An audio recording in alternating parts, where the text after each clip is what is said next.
একটা মিনি ব্লগটা একদম রেডি হয়ে বেরিয়ে পড়েছি। তো রিমি আর আমি ভাবছিলাম বিকেলবেলা কোথাও একটা ঘুরতে যাব। তো কোথায় ঘুরতে যাব, তারপর রিমি বলল চল রামকৃষ্ণপুর ঘাটে যাই। তো এখানে এসে কিছুক্ষণ হাওয়া খেয়ে ফটো তুলে তারপর আমরা ভাবছি চলো প্রিন্সেপ ঘাটে ঘুরে আসি। তো আমরা এখন রামকৃষ্ণপুর ঘাট থেকে প্রিন্সেপ ঘাটে যাচ্ছি। আমাদের মুড না মুডি বোঝা যায় না। লঞ্চে উঠে এখানে দুটো ভাই আর বোন প্রেম করছিল, রিমির আর ওরা জ্বলছিল সত্যি কথা।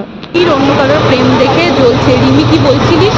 আমি বলছিলাম এরকম তো নাই করতে পারে, পাবলিক প্লেসে এসব করা উচিত না, সিঙ্গেল মানুষদেরও জলে। এটা রিমি আর আমি রিয়েলাইজ করতে পারছি। তো আমি আর রিমি প্রিন্সেপ ঘাটে গিয়ে কিছু ফটো তুলছিলাম। আর আমি জানতাম যে গঙ্গা আরতি 7:10 হয়, কিন্তু গিয়ে দেখি শেষ হয়ে গেছিল, ব্যাড লাক। তো তারপরে আমি আর রিমি বাড়ি আসার জন্য বেরিয়ে পড়েছিলাম। এখন বাসের জন্য ওয়েট করছি। হয়ে গেছে অবশ্যই, এখনো বাস আসছে না। তো তারপরে বাস থেকে নেমে আমরা এখন ময়দানের দিকে হাঁটতে হাঁটতে যাচ্ছিলাম। কিছুই কেনার ছিল না, তাও আমরা একটু ঘুরছিলাম। তারপরে খিদে পেয়ে গেছিলো বলে এখানে আমরা খেতে চলে এসেছিলাম। আর রিমি এখানে অর্ডার দিচ্ছিল যে কি খাবো। না, আজকাল একটু বেশি চাউমিন খেতে ভালোবাসে। আমি আগাগোড়াই চাউমিন খেতে ভালোবাসি।